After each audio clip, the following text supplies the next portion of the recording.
Black Widow. But then in Avengers, Age of Ultron, Hawkeye was married and had kids. Yes.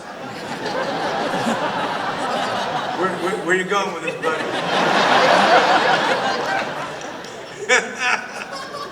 It was very confusing to young audience.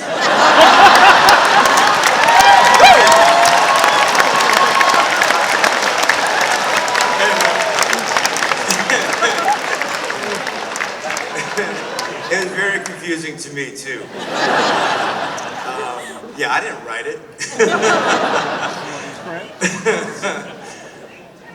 Yeah, you blame Joss. That's right. Yeah, I didn't write it. That's all I can do, man. Yeah, it can be confusing. It can be confusing, right? I'm still confused.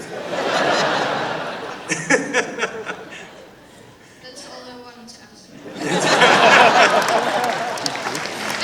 Recorders, well, today is the 5-year anniversary of Avengers Age of Ultron. Now, this is not everyone's favorite Avenger film.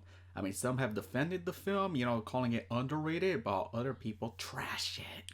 Rewind, say, 6 years ago, back in the summer of 2014 at San Diego Comic-Con, where, the cast got together and they showed an exclusive trailer, but as we all know, there's always someone trying to record the trailer, and it's created all these leaks, and everyone trying to find the leak, find them all over on YouTube, social media, and it's like, y'all remember that.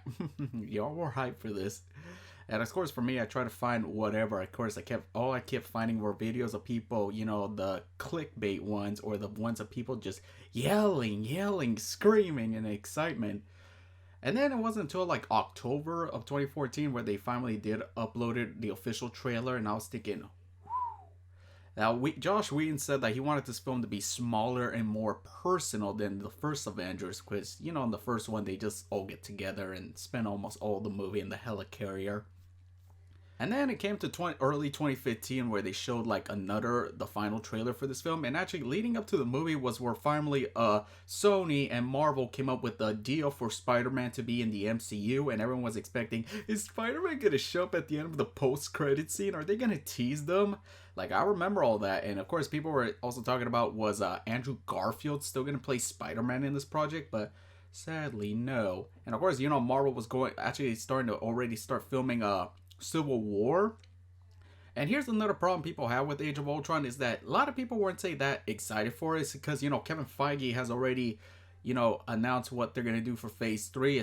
People seem to care more about Infinity War, and it's like, yeah, we can all skip Age of Ultron, which at this point Feige, he's regretted announcing the projects that he decided to let's just put them on when they did phase 4. They would not make the same mistake again. Now, here it comes to the day of the movie. I remember 5 years ago, I was still in college. I was, taking a stats class. Like, it was Friday morning. Like, I was taking the quiz, yada, yada. I think I failed it. And then I turned it in, then went straight to the movie theater afterwards. And then, it was really early. And, I just got, some popcorn and just no soda because it was too early. And anyway, I got to the theater. I was there with some other hardcore fans. And then we all sat together, watched the movie. Yeah, everyone still laughs at the opening scene. Shit! The first line of dialogue in the movie. As for the opening, yeah, I thought it was cool, but I can't remember if I was keeping up with Agents of S.H.I.E.L.D. because they actually did an episode where it was actually Coulson that told the Avengers, well, not really Coulson, but S.H.I.E.L.D. or someone, because, Coulson's dead, remember, that to call the Avengers to stop Strucker. And yeah, and then the Avengers show up, and you kind of do wonder, did they really need to assemble again for this kind of threat? Which, yeah, it kind of made sense for them to do it. I don't know, I feel like Thor or Iron Man could have handled it alone, or Hulk, actually. And I kind of wonder, was it necessary for them to reassemble for that one little mission? Of course, in the mission is where they introduced Scarlet Witch, who's actually become one of my favorites. And of course, Quicksilver, and everyone was being confused because of the Evan Peters' version from the 2014's X-Men Days of Future Past. And it's like, well, what can you do? They found a deal to allow them to both use the character as long as they don't make connections with one another, which, come on. Okay, of course, the movie, like, one of the issues that people have with the movie is some of the forced things, like, out of nowhere, where did Banner and Romanoff's romance came from? Like, I admit, I wasn't, it's not that I was rooting for them or anything, but, I kind of like what they were doing, because, to me, I saw it as a Beauty and the Beast kind of thing, and, I saw it as a touching thing, but, people felt like, she had better chemistry with Cap. And then we came to the like, and of course, for this plot, one thing that I was a little curious is the movie didn't exactly address Stark, wearing like the Iron Man suit again, because after you saw Iron Man 3, how he blew up all his suits, and it's like, okay, could he at least addressed it, or saying that he doesn't have the arc reactor anymore? Now, of course, throughout this whole movie, he is getting haunted by his PTSD from Avengers, and the vision that Scarlet Witch put him on, and it's like, we got to create a suit of armor around the Earth, which they successfully did with the Mind Stone.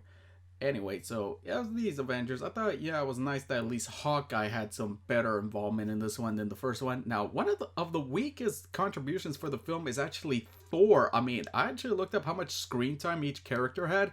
Thor only had 14 minutes. I mean, he was like hardly in the movie. Like, some people think it's kind of one of his weaknesses that he doesn't really contribute to this film.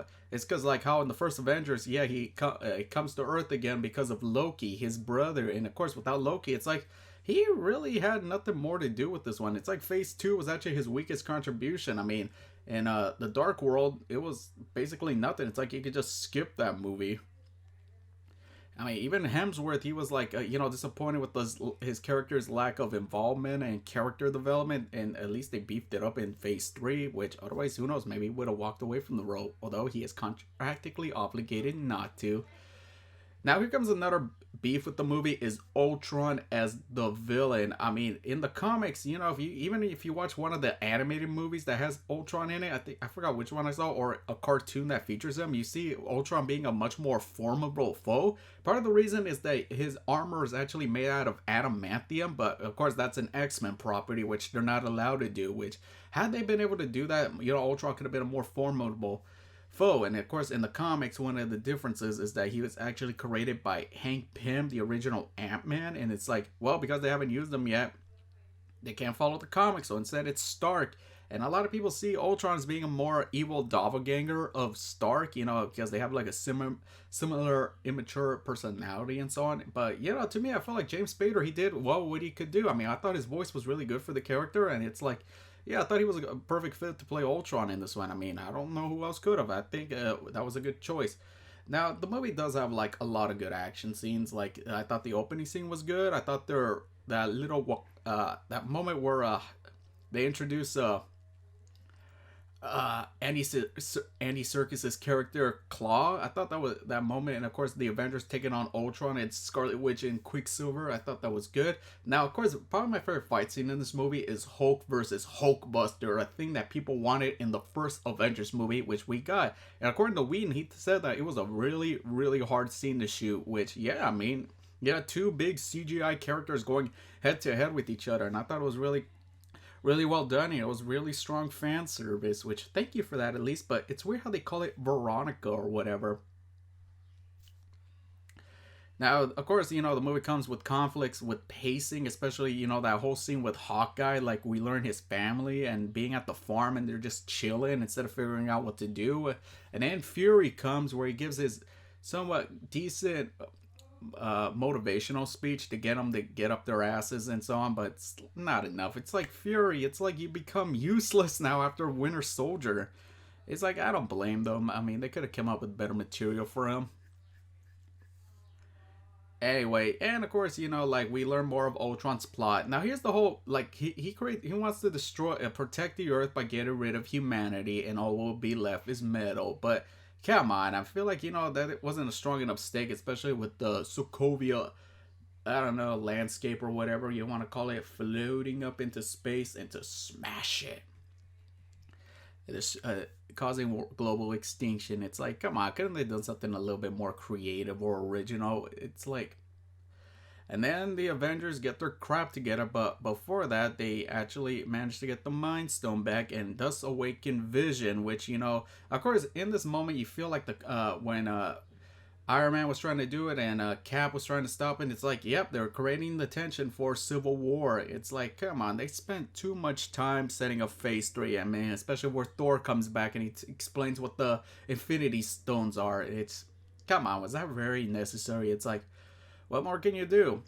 Anyway, Avengers assemble. They go to Sokovia, final battle, which, it's like this final battle is exactly like the one in Avengers with the Chintari army. It's like, not really anything new. I mean, all the difference is that they're actually on flying ground, and if they screw up, global extinction. It's like, come on. And then during this battle, we get the most controversial moment where Quicksilver dies. I mean, did you not see that coming? And fans have debated that he should have been fast enough to have dodged those bullets, and it's like, what can you do? It's like Josh Whedon decided to just do it because it's a theme in his projects that a character gets killed off or whatever. But, it's like, it's become so frustrating with fans that Quicksilver has become one of the most wasted characters of all time in the MCU. But what do you expect? I mean, maybe I'll give Scarlet Witch some character growth or whatever. Anyway, as always, good guys win.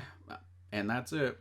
That was pretty much the whole movie. I mean, I don't really look back at Age of Ultron that often. I feel like I only watch certain clips on YouTube, but it's been a while since I've seen like the movie from start to finish. I mean, I could do that right now on Disney Plus, but it's like how people have called this a failure. I don't consider it a failure, but I feel like, how it was kind of like their first time at doing, say, a big sequel to something from a film that was like a massive hit, and it's like how they're gonna top that. And since then, Josh Whedon has pretty much quit with working for Marvel. I mean, he admits, like, if he did do Infinity War, he had no idea what he would have done with Thanos. I mean, he could have messed up the film, which, thank God, the Russo brothers stepped in. I mean, but still, it's like, who knows what could have been. But it's a good thing that it didn't happen, because Whedon, he's not all that good of a director. But till then, I did enjoy the movie. It was good. It didn't give me the same cinematic experience as the first Avengers or even Infinity War or Age of Ultron. So if I do a ranking, Age of Ultron is my least favorite Avenger film, but I do like the film. But it's like, it could have been better. It could have been better. But since then, the MCU has gone on to do better films, and they're going to keep on going. I mean, imagine how they're going to top Endgame. Anyway, that's all I'm going to say. Please comment down below if you made it this far, your thoughts of the film, and catch you next time, recorders.